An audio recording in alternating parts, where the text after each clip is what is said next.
seperti yang saya sudah mulai beberapa 2 minggu yang lalu, saya bicara mengenai doa-doa Paulus dan saya berjanji saya akan tuntaskan. Paling tidak di dalam Alkitab ada 4 perikop yang menceritakan mengenai doa-doa Paulus, dan pagi ini dan mungkin masih beberapa minggu saya akan bicarakan mengenai doa-doa Paulus.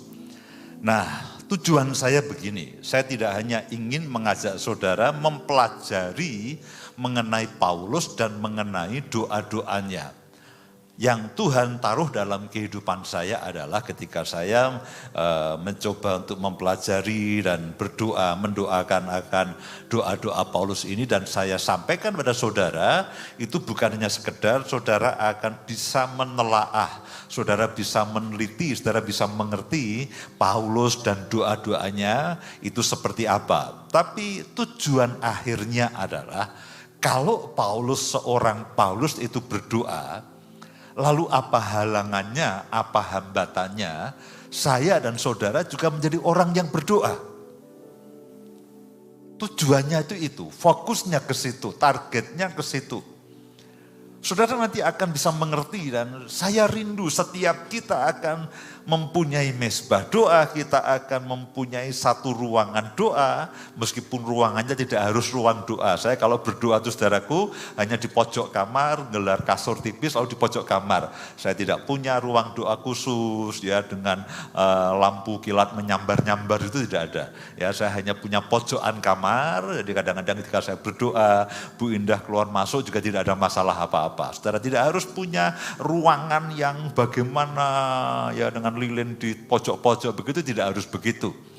Nah, tapi tujuannya adalah saya rindu supaya kita semuanya itu punya satu ruangan, punya satu waktu, dan punya kehidupan doa. Nanti kita akan lihat bagian demi bagian bagaimana Paulus itu berdoa. Dan ketika saya sampaikan, saya berdoa, Roh Kudus akan menolong saudara memberikan pengertian, memberikan wahyu, memberikan hikmat. Kenapa saudara harus berdoa. Dan di sisi yang lainnya Roh Kudus juga akan memberikan satu kerinduan, satu kekuatan, satu dorongan. Aku harus punya kehidupan akan doa. Saudaraku, ketika orang berdoa itu berarti begini, orang itu tidak mempercayakan hidupnya maupun hidup orang lain hanya kepada dirinya sendiri. Ketika seseorang itu berdoa kepada Tuhan, artinya orang itu dia mempercayakan, dia percaya bahwa hidupnya maupun hidup orang lain itu dalam kendali Tuhan.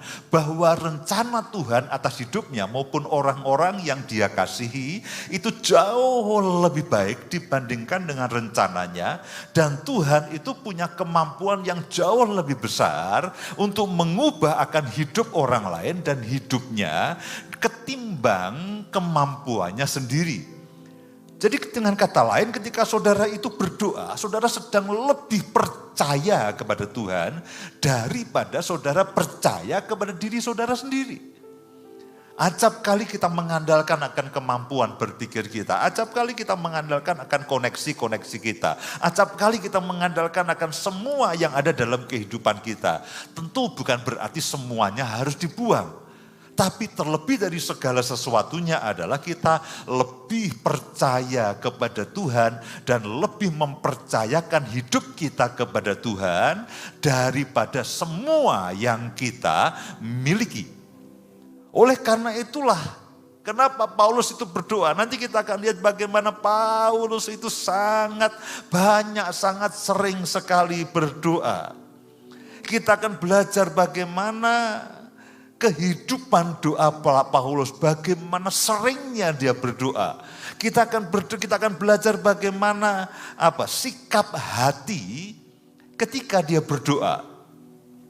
Sikap hati ketika dia berdoa. Karena acap kali saya bertemu dengan orang-orang yang mengatakan, "Pak, saya itu tidak bisa berdoa.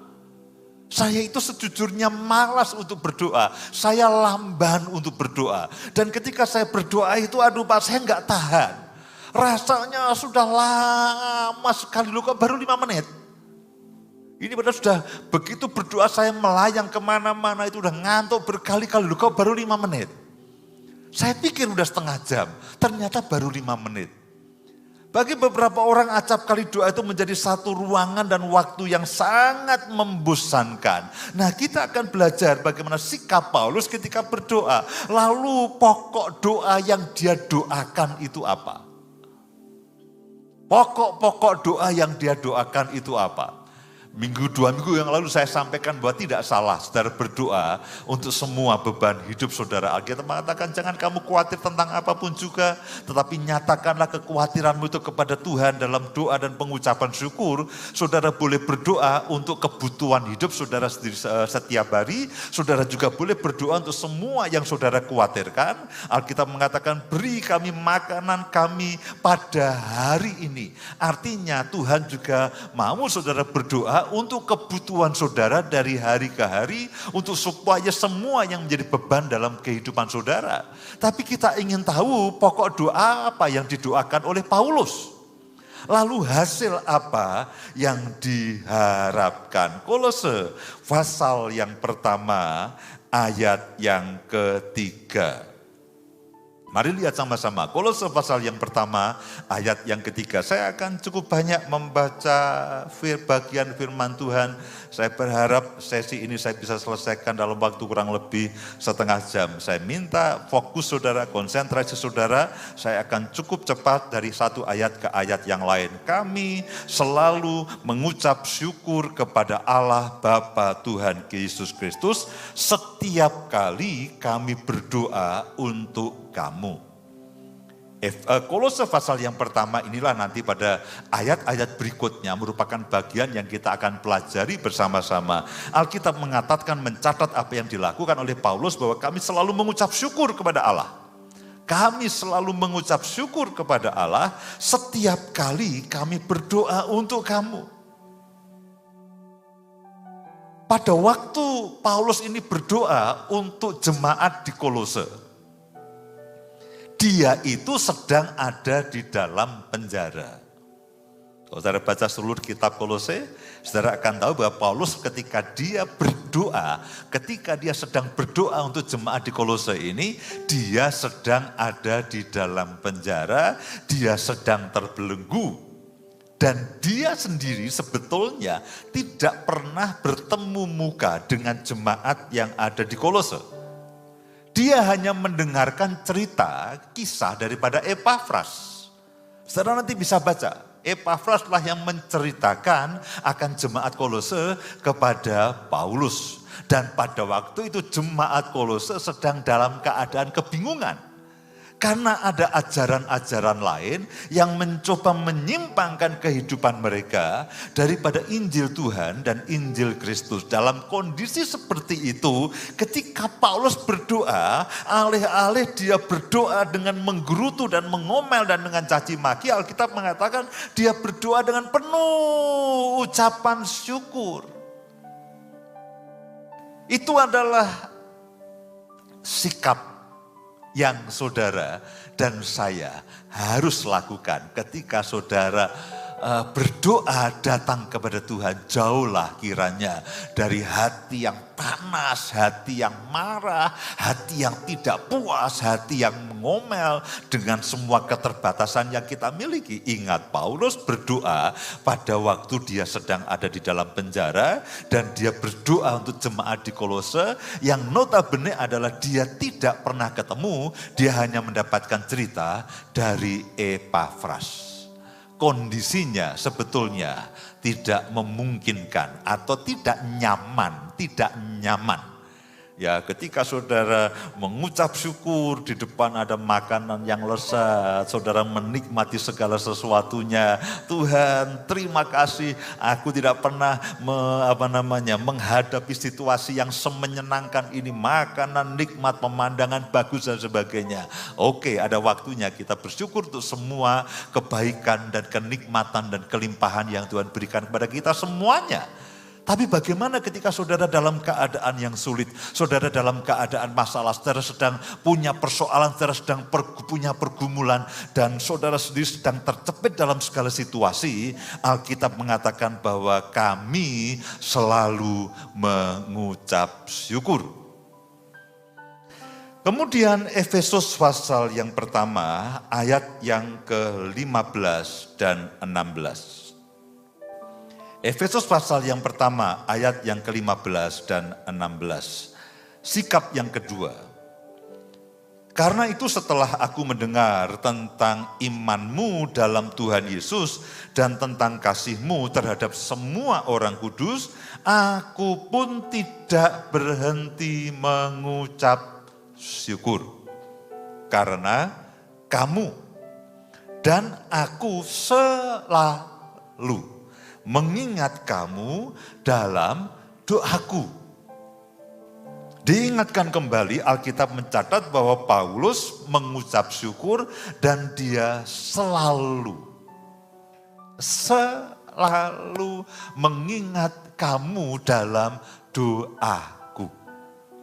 Saudaraku, saya mendorong bahwa saudara punya kehidupan doa yang bukan rutinitas, tapi rutin. Bukan merupakan rutinitas yang tanpa arti, tapi saya mendorong setiap saudara itu punya kehidupan doa yang rutin. Yang disiplin. Yang terus menerus, yang terjaga. Kalau rutinitas kan kesannya itu sesuatu yang sesuatu yang sudah menjadi kebiasaan, bukan kebiasaan, tapi saudara memang biasa berdoa. Saudara memang rutin berdoa. Saudara punya waktu-waktu setiap hari, entah pagi, entah siang atau malam, saudara betul-betul saudara rutin berdoa. Dan Alkitab mengatakan selalu. Setiap kali aku mengingat kamu selalu. Tentu saja kita bisa berdoa dimanapun dan kapanpun. Kita bisa berdoa sambil nyetir mobil, kita bisa berdoa sambil tamasya, kita bisa berdoa sambil melakukan apapun. Tapi saya mendorong saudara dan saya ada waktu dan tempat saudara hanya berdoa. Hanya berdoa. Bagaimanapun juga ketika saudara tidak melakukan yang lainnya dan saudara hanya berdoa, itu akan jauh lebih fokus ketika saudara mengungkapkan kepada Tuhan. Dan ketika Tuhan sedang berbicara, dia mengingatkan akan kebenaran-kebenaran firman Tuhan, itu akan jauh lebih efektif, itu akan jauh lebih baik ketimbang saudara sembari melakukan sesuatu, saudara berdoa. Tentu ini oke, ini tidak dilarang, ini baik. Tapi alangkah baiknya ketika saudara hanya melakukan satu hal, yaitu doa. Saudara duduk diam dan mendengarkan akan Tuhan, saudara bisa Roh Kudus akan mengingatkan saudara kepada semua janji Tuhan. Saudara bisa ungkapkan semua isi hati saudara, dan Tuhan bisa mengungkapkan semua yang ada di dalam hatinya kepada saudara dan saya. Dan itu merupakan waktu yang sangat intim, saudara betul-betul hanya dengan Tuhan. Selalu. Dan mengucap syukur. Filipi pasal yang pertama, ayat yang ketiga dan keempat. Filipi pasal yang pertama, ayat yang ketiga dan keempat. Aku mengucap syukur kepada Allahku setiap kali. Saudara perhatikan, mengucap syukur. Kenapa sih mengucap syukur? Karena Paulus ini tahu bahwa semua bagaimanapun juga, semuanya tetap ada di dalam kendali Tuhan. Dia bisa mengeluarkan air dari padang gurun, dia bisa membuat sungai dari padang gurun. Dia bisa mengeluarkan air dari bukit batu yang kering dan keras. Karena itulah dia katakan, aku mengucap syukur kepada Allahku setiap kali aku mengingat kamu. Beberapa dua minggu yang saya sampaikan, kalau saudara ingat sesuatu, jangan jengkel, jangan marah meskipun sesuatu itu sepertinya tidak baik. Ingat pada waktu Paulus berdoa untuk jemaat di Kolose, dia sedang ada di dalam penjara dan jemaat di Kolose sedang punya masalah. Kepercayaannya sedang goyah. Alih-alih dia terpancing untuk marah, Alkitab mengatakan bahwa Paulus selalu mengucap syukur. Jadi ketika saudara sekarang ini, saudara ingat akan masalahmu, saudara ingat akan persoalanmu, saudara ingat akan pekerjaanmu, saudara ingat akan semua hubungan-hubungan yang tidak menyenangkan, saudara ingat akan keluargamu, saudara ingat akan suami, istrimu, saudara ingat akan anak-anakmu, saudara mengingat itu semuanya, satu hal yang penting mengucap syukurlah. Mengucap syukurlah. Bahkan untuk setiap hal yang sepertinya berjalan tidak beres dan tidak seperti yang kita inginkan, Alkitab mengajarkan mengucap syukurlah. Loh, apa yang beres dengan Paulus? Dia sendiri sedang dipenjara dan dia sedang mendoakan orang-orang yang juga sedang masalah. Tapi dia tahu Tuhan itu pegang kendali. Dia bisa membuat sungai di padang gurun. Dia bisa mengeluarkan air dari batu karang yang kering dan keras. Karena itu meskipun dia melihat secara jasmani hal-hal yang tidak menyenangkan, dia merasakan hal-hal yang secara jasmani itu tidak menyenangkan, dia melihat Tuhan dan dia mengucap syukur.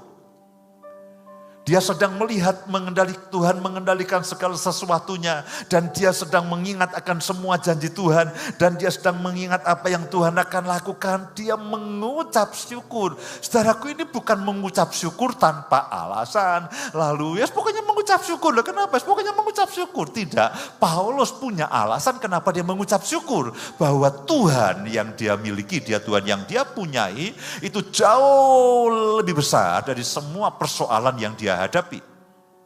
Dan dia tahu bahwa semuanya itu berjalan dalam waktu pemulihan yang Tuhan tetapkan. Dia paham akan rencana Tuhan bahwa semuanya harus digenapi, bahwa semuanya itu adalah untuk kemuliaannya. 1 Tesalonika pasal yang ketiga ayat yang ke-10. 1 Tesalonika pasal yang ke-3 ayat yang ke-10. Siang malam kami berdoa sungguh-sungguh. Siang malam kami berdoa sungguh-sungguh. 1 Tesalonika pasal yang ketiga ayat yang ke-10. Siang malam kami berdoa sungguh-sungguh. Saudaraku, sebelum kita sampai pada bagian-bagian yang lainnya, saya berharap, saya berdoa dan saya yakin saudara akan punya kehidupan doa yang rutin. Bukan sekedar rutinitas, tapi rutin. Kenapa? Bukan karena terpaksa. Tapi saudara bersukacita setiap kali saudara berdoa. Saudara penuh ucapan syukur. Saudara selalu berdoa. Saudara tidak ingin kehilangan waktu doa saudara. Saudara selalu berdoa, mengucap syukur dengan penuh sukacita dan dengan sungguh-sungguh setiap kali saudara berdoa. Itulah yang Tuhan inginkan dengan jam-jam doa, waktu-waktu doa saudara dan saya. Jadi, Pak, ini apa? Berdoalah. Berdoalah. Saudara sedang mempercayakan hidupmu dan mempercayakan hidup orang lain kepada Tuhan. Karena itulah Paulus lakukan itu dengan sangat sungguh-sungguh. Dia lakukan dengan selalu. Dia lakukan dengan rutin. Dia lakukan dengan penuh ucapan syukur. Dia lakukan dengan penuh sukacita. Sekarang kita pada bagian yang berikutnya. Apa yang didoakan Paulus? Di dalam Efesus pasal yang pertama ini, kita akan baca mulai dari ayat yang ke-9. Apa yang menjadi pokok doa Paulus? Tadi kita berbicara mengenai sikap Paulus ketika berdoa.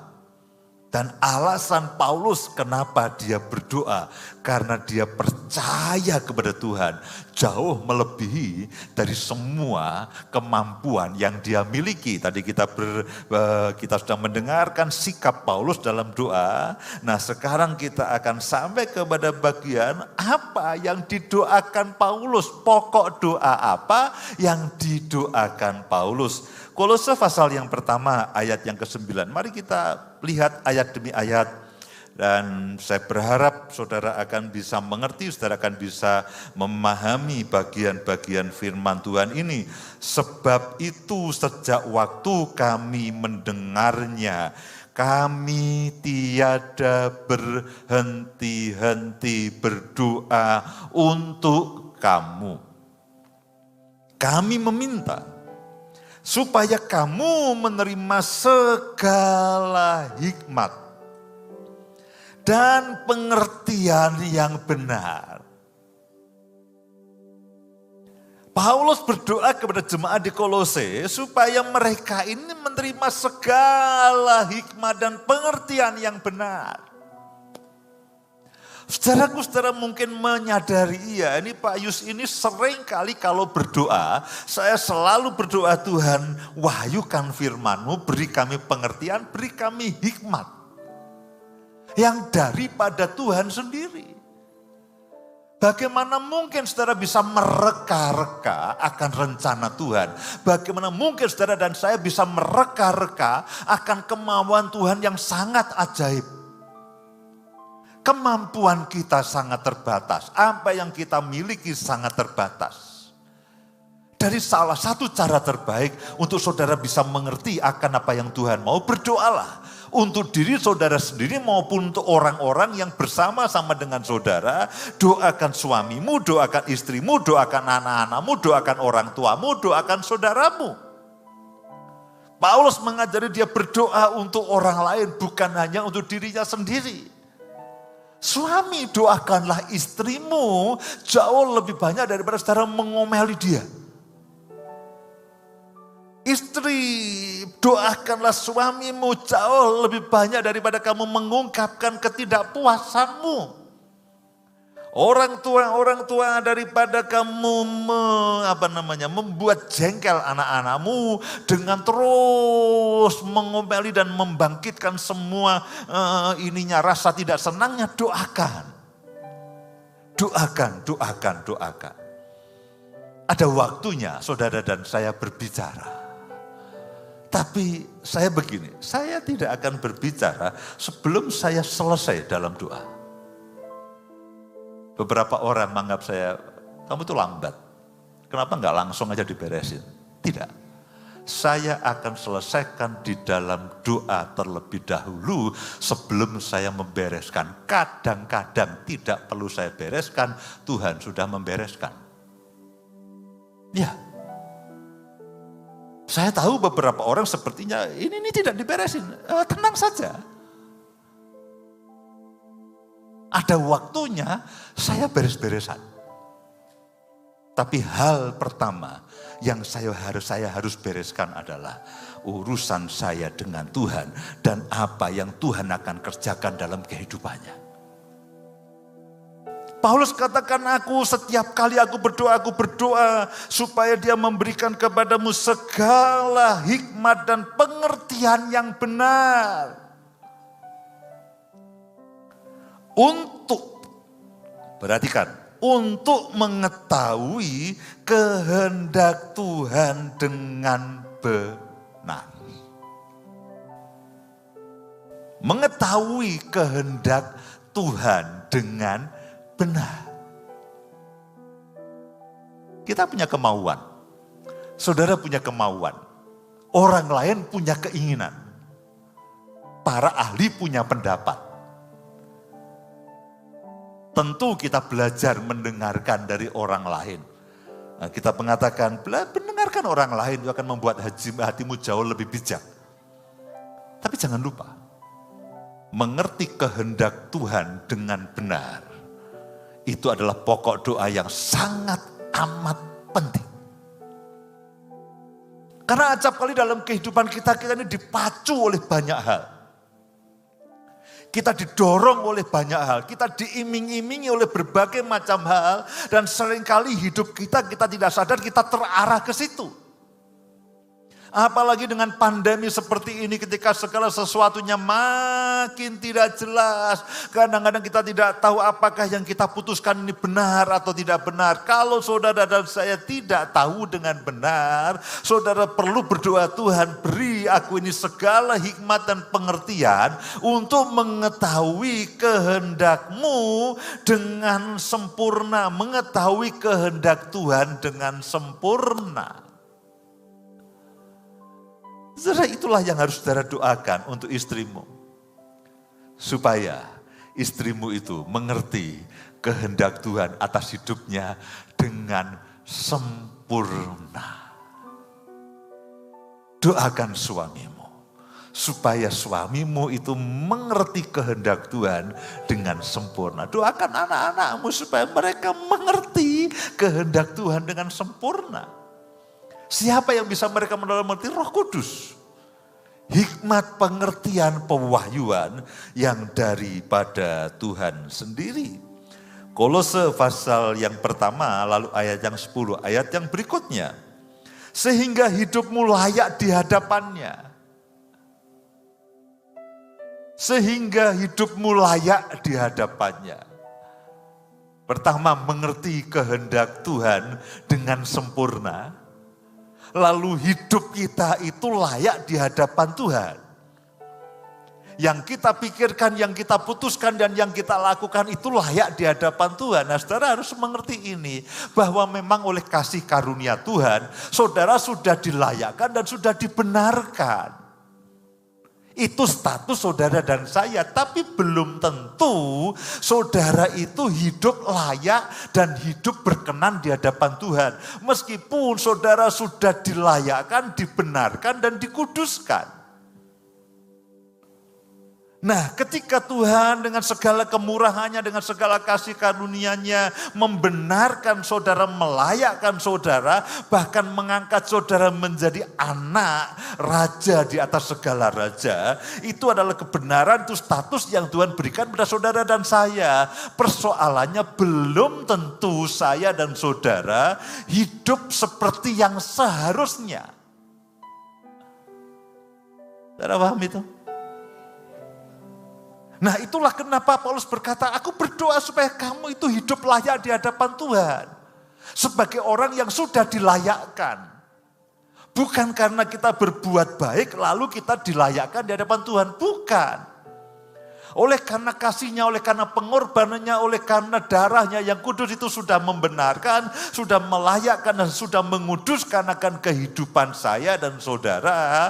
Lalu roh Tuhan akan menolong saudara dan saya untuk hidup kudus, hidup layak, dan hidup benar, dan hidup dalam perkenanannya. Itulah yang Paulus doakan. Aku tahu bahwa Yesus sudah menebus kamu. Aku tahu bahwa Yesus sudah melayakkan kamu.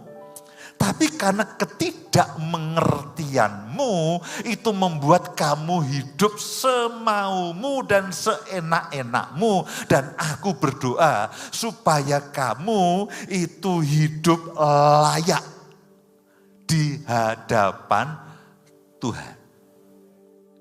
Saya berharap saudara tidak kacau di sini. Pak, berarti saya harus baik supaya saya dilayakkan supaya layak di hadapan Tuhan. Bukan. Pak, saya harus hidup benar supaya saya dibenarkan di hadapan Tuhan. Bukan. Ketika saudara terima Yesus sebagai Tuhan dan Juru Selamat, saudara terima penebusan, saudara sudah dibenarkan, saudara sudah dikuduskan, saudara sudah dilayakkan. Itu status saudara dan saya. Masalahnya adalah ketidakmengertian. Masalahnya adalah kedagingan. Masalahnya adalah tarikan dan iming-iming dari kehidupan jasmani ini. Meskipun kita ini orang yang sudah dibenarkan, orang yang sudah dilayakkan, dan orang yang sudah dikuduskan, hidup kita masih berantakan, masih kacau. Kita hidup semaunya sendiri.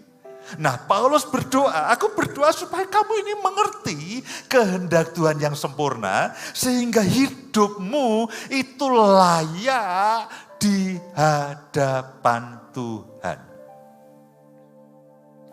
Misalkan begini, saudara ingat pada waktu saudara kuliah ya, orang tua saudara membiayai semuanya, saudara terdaftar, sehingga hari pertama saudara terdaftar sebagai seorang mahasiswa atau mahasiswi, saudara punya kartu mahasiswa. Harusnya ketika saudara sudah terdaftar sebagai mahasiswa, saudara harus hidup sebagai seorang mahasiswa yang belajar.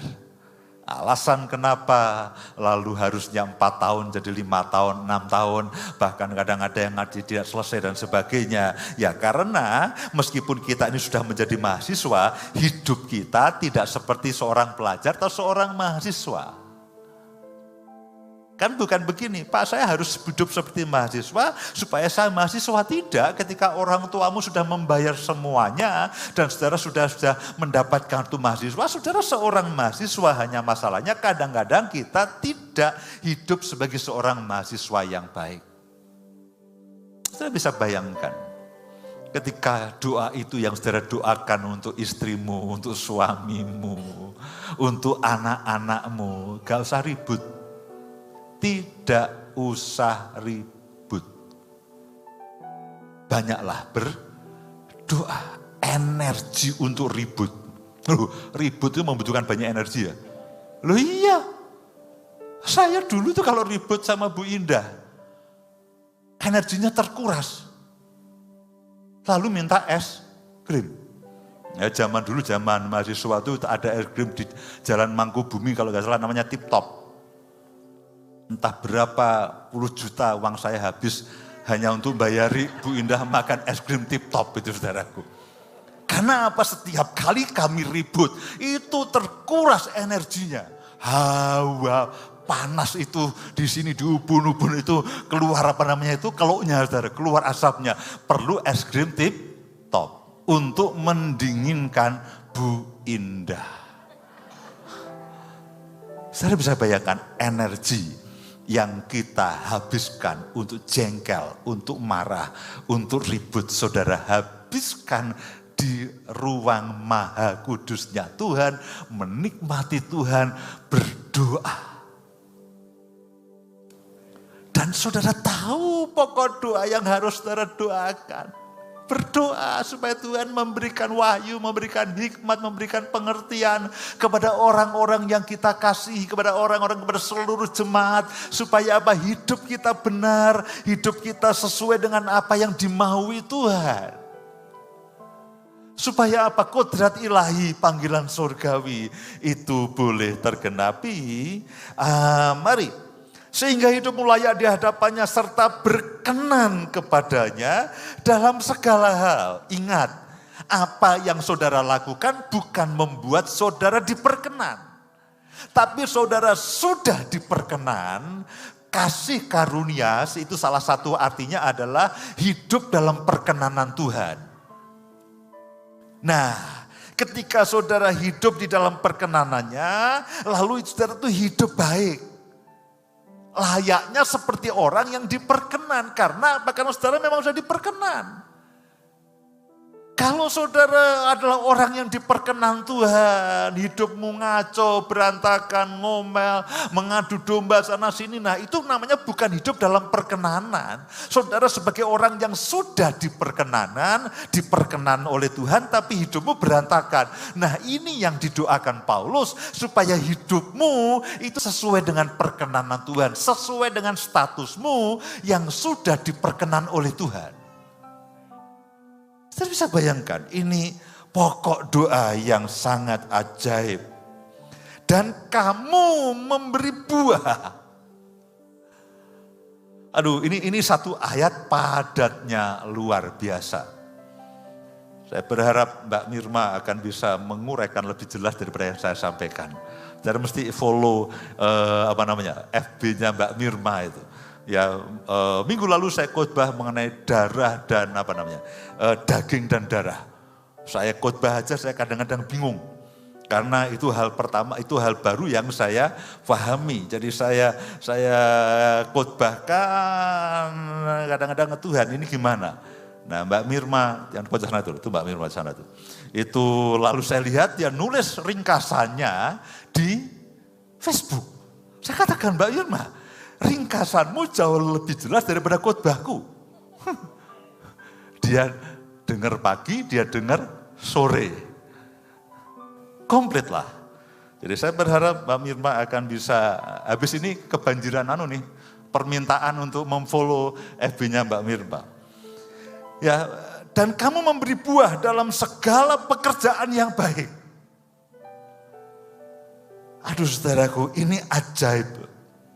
Dan kamu memberi buah dalam segala pekerjaan yang baik dan bertumbuh dalam pengetahuan yang benar tentang Allah. Saudara dan saya mengerti akan semua rencana Tuhan dengan sempurna dan saudara berkenan di hadapannya. Saudara memberi buah dalam semua pekerjaan yang baik, bertumbuh dalam pengetahuan yang benar tentang Allah. Pengenalan saudara kepada Tuhan akan bertumbuh. Dan pengenalan ini itu bukan hanya sekedar tahu.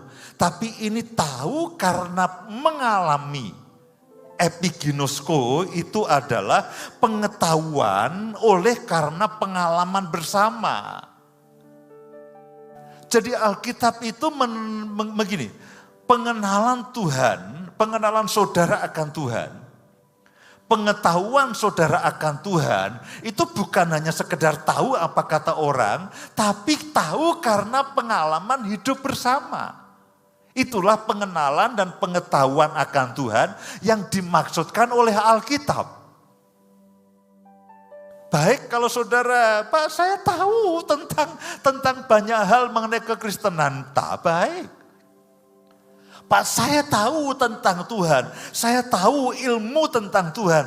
Baik, tapi pengenalan yang Tuhan maksudkan adalah saudara tahu karena pengalaman hidup bersama dengan Tuhan.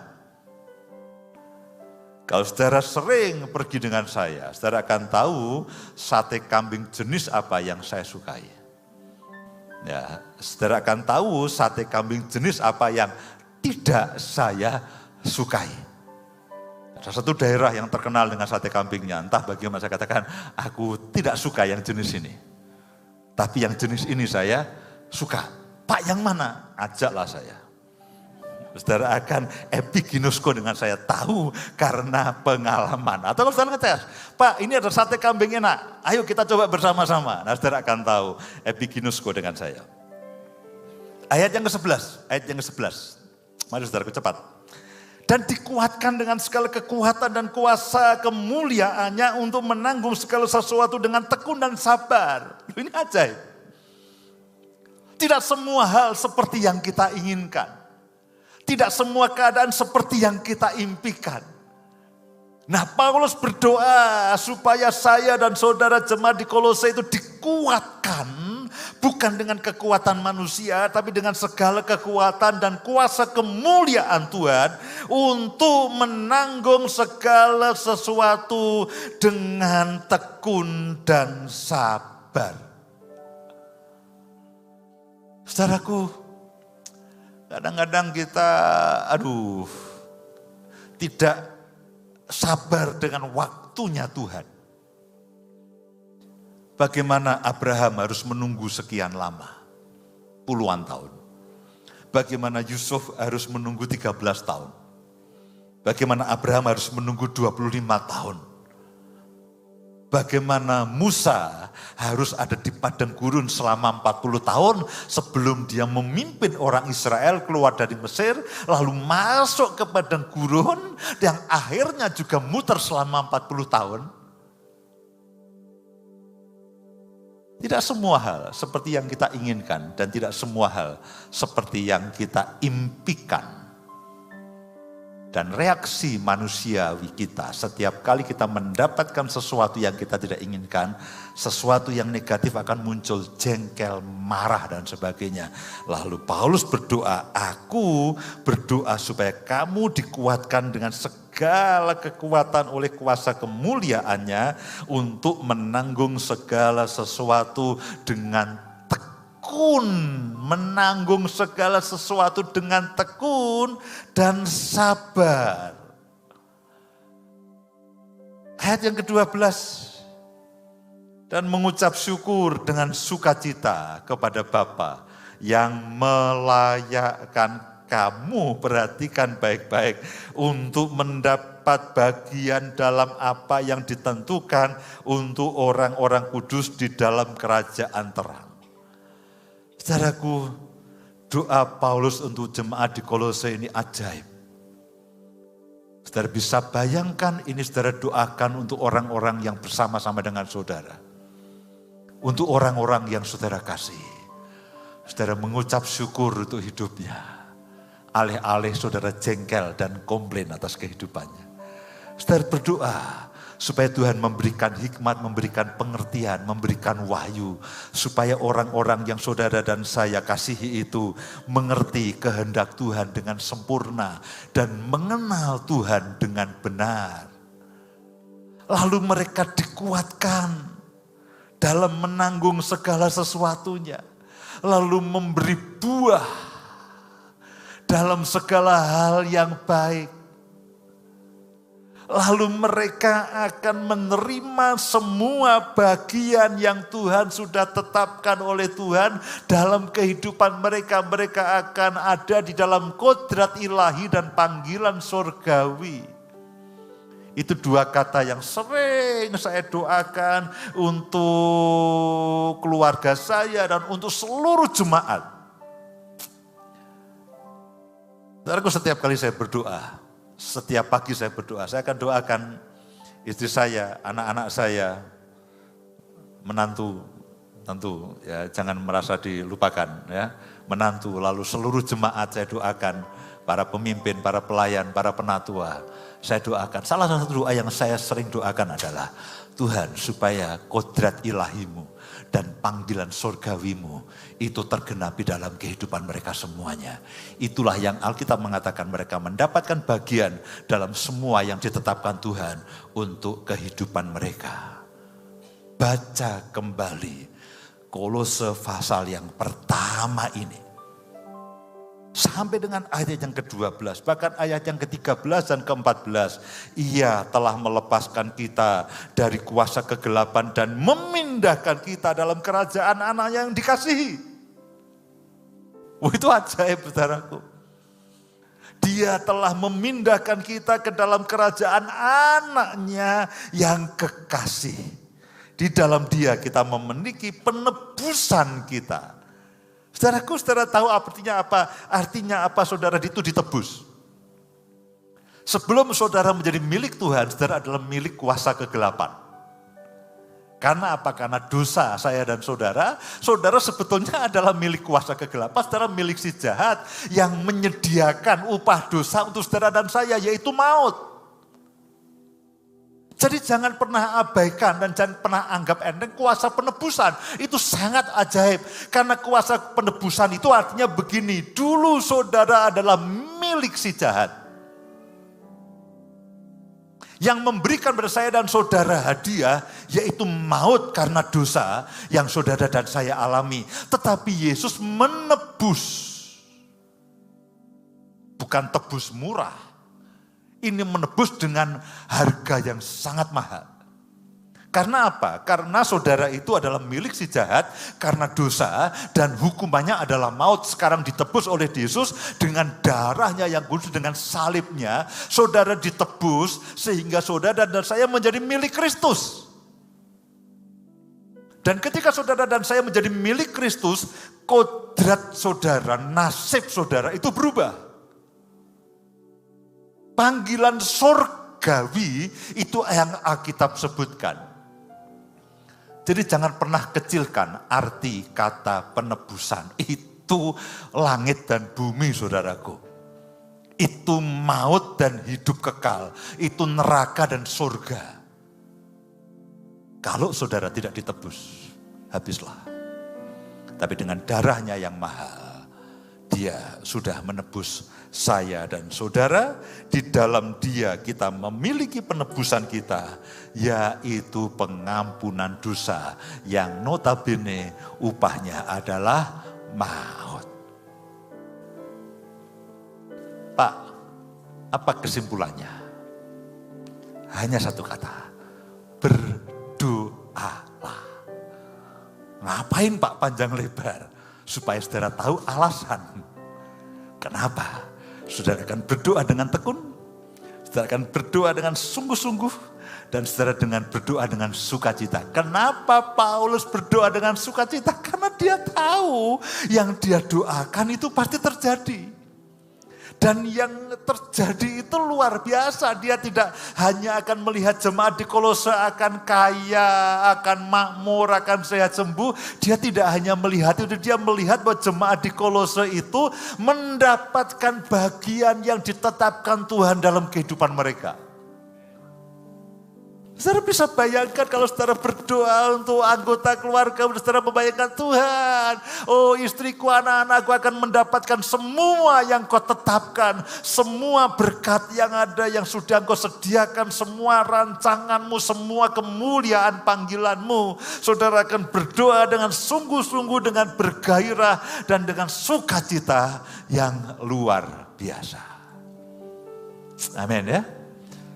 Berdoalah. Oh Pak, saya punya pendoa syafaat. Puji Tuhan. Saya tidak tahu saya punya atau tidak, sepertinya saya punya. Ya Bang Richard dan kawan-kawan, Pak Agus, Bu Lili itu adalah pendoa syafaat. Tapi berdoa secara pribadi. Untuk diri saudara sendiri. Dan untuk orang-orang yang saudara kasihi. Jadilah seorang pendoa.